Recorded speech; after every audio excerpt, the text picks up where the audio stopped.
Okay, got a little MS-250. It's an older saw. I replaced the bar cover on it with an aftermarket. It fits a little tight, but it goes up on there. You just gotta push it a little bit. But anyhow, I'm gonna start it up for you, let you hear it run. Just bear with me just a minute.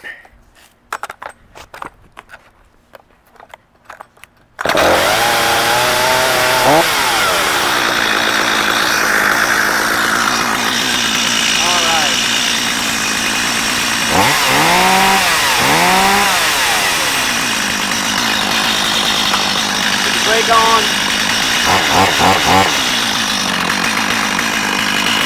Brake off.